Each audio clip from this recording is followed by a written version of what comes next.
Ya, yang berapa?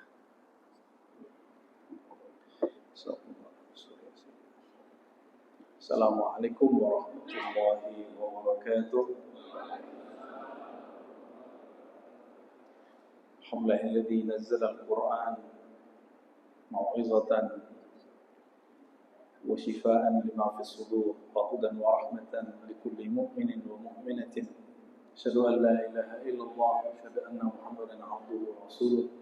Allahumma shalli ala al-munazzal ala al-Qur'an nabiyina Muhammad wa ala alihi wa ashabihi ajma'in ma ba'du. Para pimpinan yang saya hormati, acaranya panjang juga ya. Mungkin saya tidak bisa lama karena di sini mau uji disertasi. Setengah jam lah ya. Oke. Saya kira dari jam 12-an sampai jam 1-an. Ternyata adnya kepanjangan. Tapi nggak apa-apa, saya suka aktivitasnya, ada aktivitas sosialnya. Yang perlu dikurangi satu aja, jangan terlalu banyak seremonial, banyakin aktivitas. Dan mohon maaf, saya juga pernah di filantropi, dan kami mengekspos orang yang menerima kebaikan-kebaikan kita. Karena itu lebih baik syifa'un lima fis sudur, bisa memperbaiki kolbu. Usulan untuk Pak Ketua bikin bagian kerohaniannya. Allahumma sholli ala sayyidina Muhammad. Puji syukur kepada Allah. Alhamdulillah kita jadi ummatul Quran, umat yang selalu membaca Quran, memahami Quran. Ternyata karyawannya pun baca Qurannya bagus ya. Semoga pemahamannya juga bagus. Dan nikmatnya baca Quran, Quran kita sama Quran orang Arab sama. Kalau Bapak punya agama lain, saya nggak tahu. Mungkin kitab sucinya beda negeri, sudah beda terjemahannya. Karena di dalam kaidah kita, terjemahan kitab bukanlah kitab itu sendiri. Maka terjemahan Kementerian Agama itu bukan Quran. Al-Quran itu yang dibacakan tadi. Wa nunazzilu minal Quran, dan kami turunkan daripada Al-Quran. Ya, apa lanjutan ayatnya?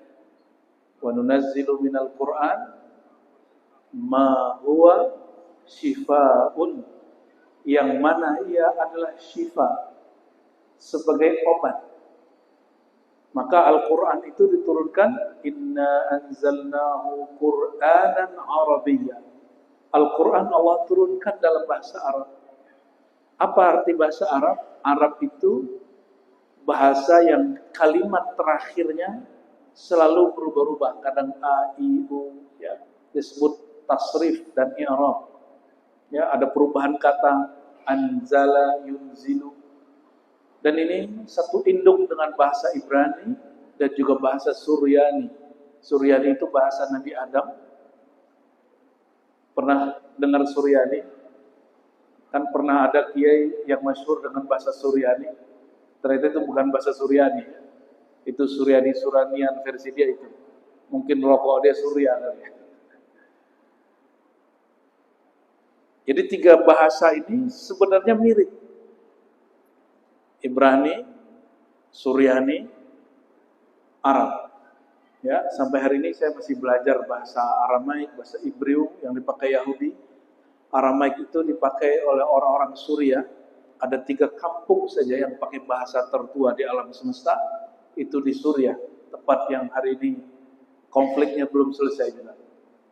Bapak Ibu Saudara bukan Allah, Al-Quran disebutkan syifa'un, obat. Obat apa ini? Betul dia bisa jadi obat fisik, tapi Al-Quran di surat yang lain misalnya ada kalimat syifa'un lima fis sudur. Qad ja'akum mau'izatun min rabbikum, ya. Sungguh telah datang kepada kamu pelajaran dari Allah. Lalu ada kalimat wa shifaa'un lima fis sudur. Bukan obat sekedar ruqyah. Ruqyah itu enggak mesti orang Islam. Saya jumpa orang non muslim bisa meruqyah dengan metode mereka. maka terlalu remeh orang kesurupan dibacain Quran. Tapi boleh. Kenapa? Al-Quran itu jika diturunkan kepada gunung, gunung bisa hancur. Masa orang diruqyah nggak beres-beres? Berarti ada sesuatu yang belum beres. Baik dari pembaca Qurannya ataupun orang yang dibacakan Qurannya. Kenapa Bapak Ibu? Orang kesurupan itu yang kena ininya fikrah. Fikrahnya diganggu oleh jin, bukan syaitan. Kalau Quran syifa'un lima fis sudur, obat bagi dada. Dada itu yuwaswisu fi sudurin nas minal jinnati wan nas, tempat bertengkarnya diri kita dengan syaitan. Syaitan disebut di Quran khannas. Itu nama syaitan. Nama syaitan lain dengan nama jin. Bapak Ibu, saya ulangi. Nama syaitan lain dengan nama jin. Jin itu makhluk terjahatnya bernama iblis, karena dia, dadanya si jin ini diganggu oleh syaitan. Maka iblis pun korban dari syaitan. Maka disebut kana minal jin. Iblis itu bagian dari klan jin. Sedangkan jin ada yang baik, minnal qasitun dalam surat Al-Jin, ada yang lurus, ada yang tidak lurus. Jika ada jin dan manusia, dadanya sudah dipengaruhi oleh was-was, sehingga kolbunya berpenyakit. Penyakit kolbu, sombong, iri, dengki, ria. Maka minal jinnati wan nas, dia termasuk tentara-tentara syaitan. Ada jin, ada manusia. Syayatinul jinni wal ins. Dia adalah syaitan dari kalangan jin, juga syaitan dari kalangan manusia. Tapi manusia bukan jin. Jin bukan manusia. Namun syaitan yajri majrad dam. Syaitan itu mengalir di setiap pembuluh darah. Saya mau tanya Bapak Ibu, jin tercipta dari apa? Hah? Tanah apa api? Api. Maka jin punya tubuh disebut jism nariyah. Jisim nariyah. Tubuh api. Kalau kita jism turabiyah. Jasad yang tercipta dari tanah. Kita punya darah, itu jin juga punya darah. Tapi darahnya bukan seperti darah yang kita maksud. Asyaitan yajri majrad dam. Syaitan itu mengalir di pembuluh darah. Sedangkan jin cuma masuk ke sini. Itu orang kesurupan. Ya. Kalau syaitan bisa tembus sampai ke dada, karena di dada ada jantung. Jantung itu pusatnya manusia. Dia berkait dengan hati. Perhatikan, Al-Quran bukan sebagai pengusir jin. Al-Quran syifa'un lima fis sudur. Menyembuhkan yang di dalam dada. Kalau ngusir jin, usir aja Pak. Jin keluar, gitu aja, gak usah pakai ayat. Lain dengan ngusir syaitan. Maka Nabi berkalam, siapa yang baca Al-Baqarah, di antaranya ayat kursi dan amarah Rasul, syaitan keluar 3 hari dari rumahnya. Syaitan di situ adalah jin atau manusia yang sudah kesetanan, yang hatinya berpenyakit. Jadi kalau ditanya, adakah manusia syaitan di kantor Jasa Marga? Ada. Siapa? Yang dadanya penuh was-was. Ini jangan sampai ngerempet ke sini Pak. Cukup Pertamina ya. Pertamina cukup pelajaran hebat bagi kita. Kenapa kok ada orang sejahat itu? Karena dadanya sudah penuh jadi rumah syaitan. Yuwaswisu fi sudurin nas. Was-was itu dia tarik menarik. Kalau dia sudah jadi tentara syaitan, maka komandannya syaitan. Apa kata syaitan dia ikut. Tamak ya, tamak dia. Bermusuhan dia. Iri dengki dia. Tapi kalau masih mukmin, syifa'un lima fis sudur, Quran menjadi obat di dalam kalbu, ya, dan dia menjadi hidayah, rahmat bagi orang beriman. Saya heran hari ini, kok banyak orang berhijrah. Semakin dia berhijrah, semakin dia banyak musuhnya. Semakin dia suka nyala-nyalain orang. Padahal di Quran dikatakan rahmatun lil mu'minin. Quran itu turun menumbuhkan rasa kasih sayang pada orang beriman. Hari ini kita sering bertengkar, misalnya baru hijrah sudah mulai tengkar bab Allah berada di mana. Allah di langit pada aras. Baru hijrah sudah tengkar masalah sarung celana di bawah mata kaki. Baru hijrah kemudian sudah berani nyalahkan imam. Saya heran. Maka tadi awal datang saya tanya, Ustaz, aman masjid? Aman dari pertengkaran maksudnya. Seharusnya jika orang hijrah, dadanya tambah sembuh. Syifa'un lima fis sudur. Dan muncul kasih sayang di kalbunya kepada siapapun, khususnya orang beriman. Ini perhatikan. Rahmatun lil mu'minin. Kasih sayang maksudnya apa? Rahmah itu pecah dari situ dua nama. Rahman, Rahim.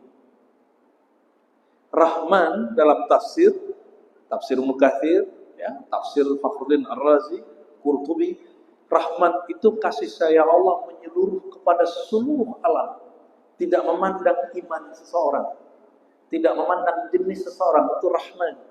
Kalau Rahim, kasih sayang Allah khusus untuk orang-orang yang percaya kepada Allah.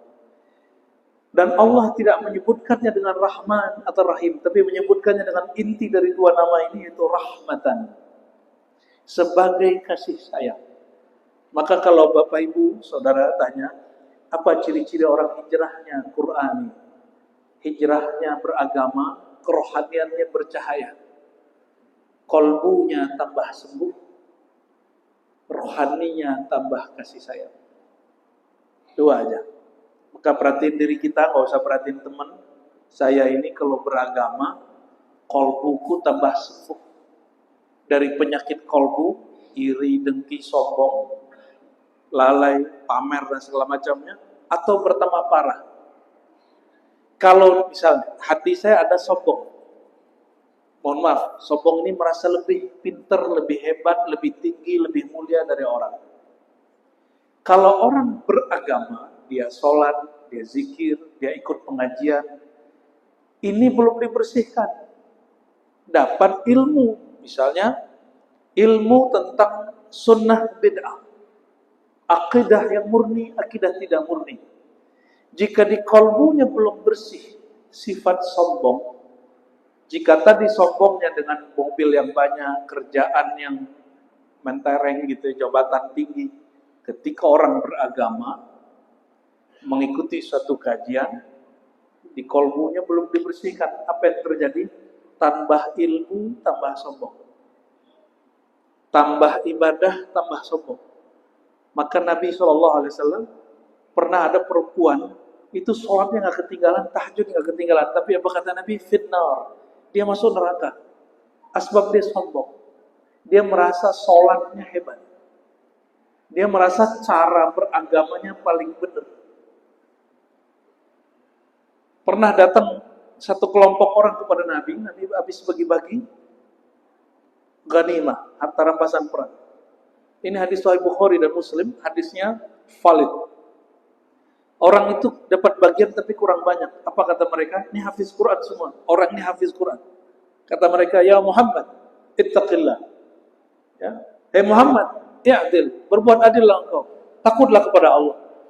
Kira-kira Nabi digituin, Nabi marah.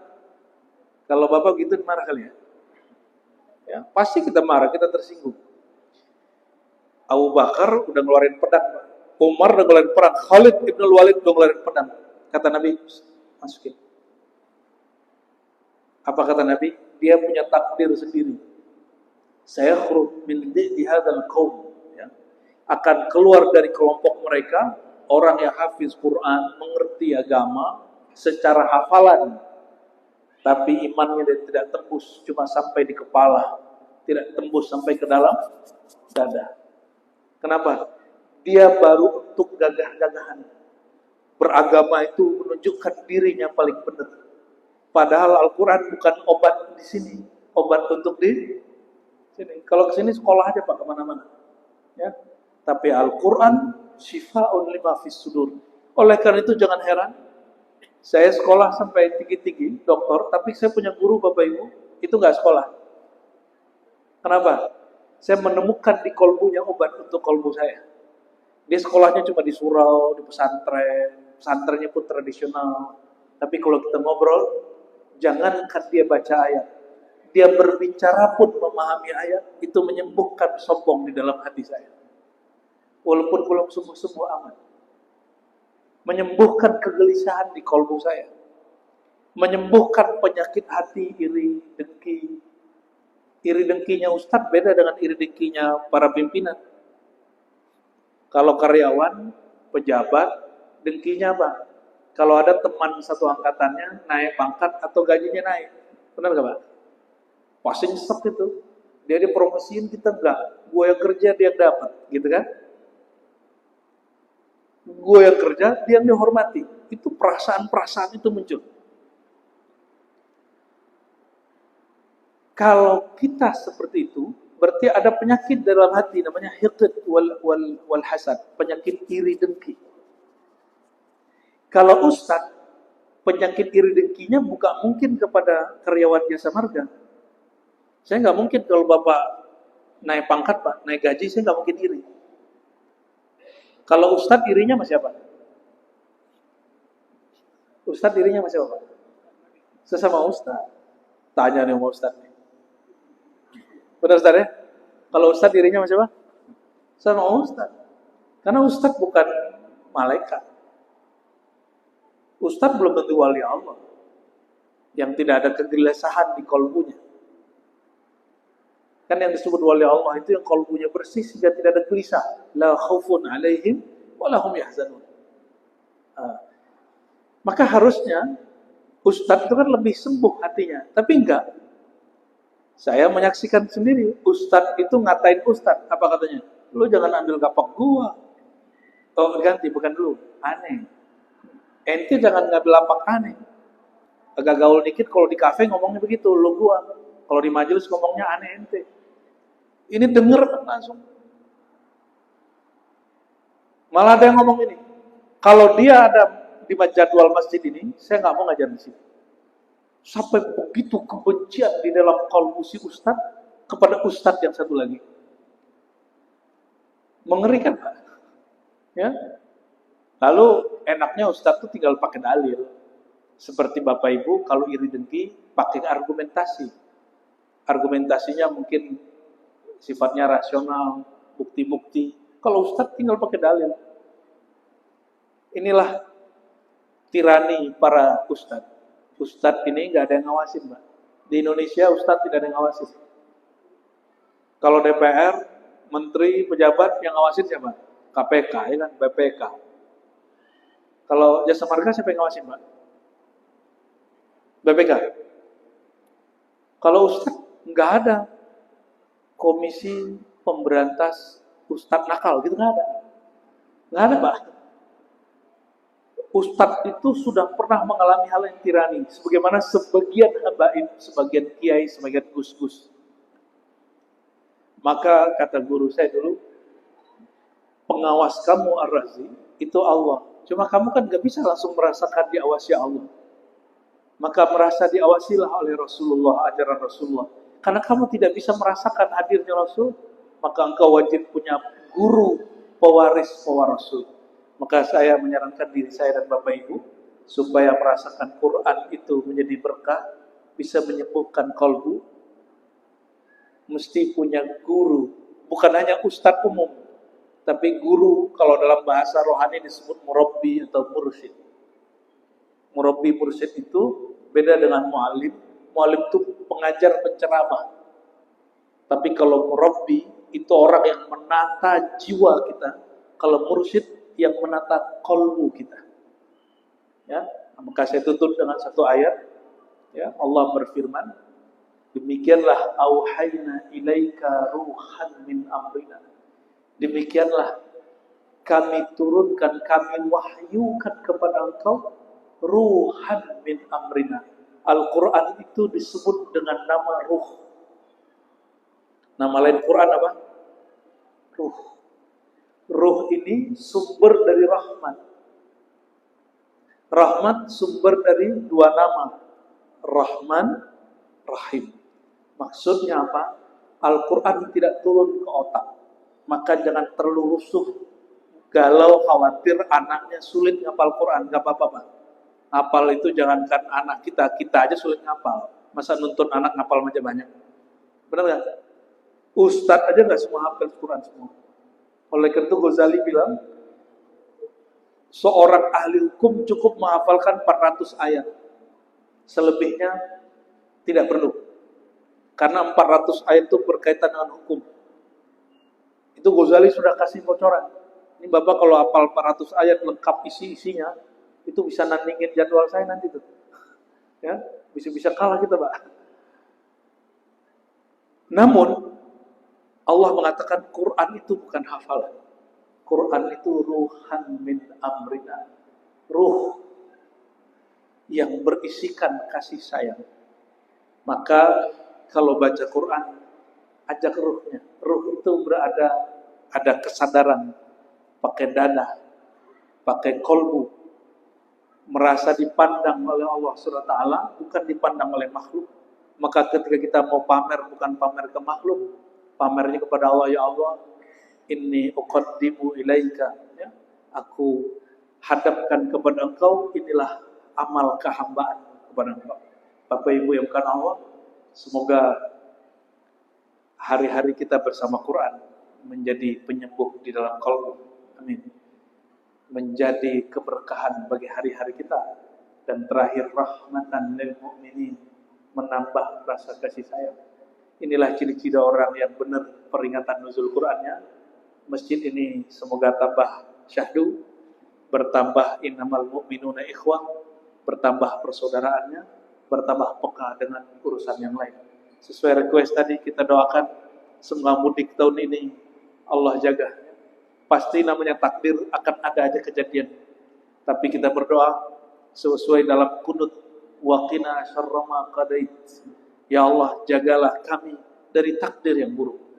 Ada orang takdir buruknya hidup, maka dimatikan dia. Ada orang takdir buruknya mati, dibiarkan hidup. Maka bacalah doa ini, waqina syarra ma qadait. Untuk semua orang-orang yang mudik tahun ini dan kita yang berkhidmat dimanapun, khususnya di Jasa Marga, mari kita bacakan doa. Dan doa paling tinggi adalah Alhamdulillah, itu suratul Fatihah. Al-hadiniya wa likulli salihah nuqaddimu ilaika baina aidina suratul Fatihah. Bismillah.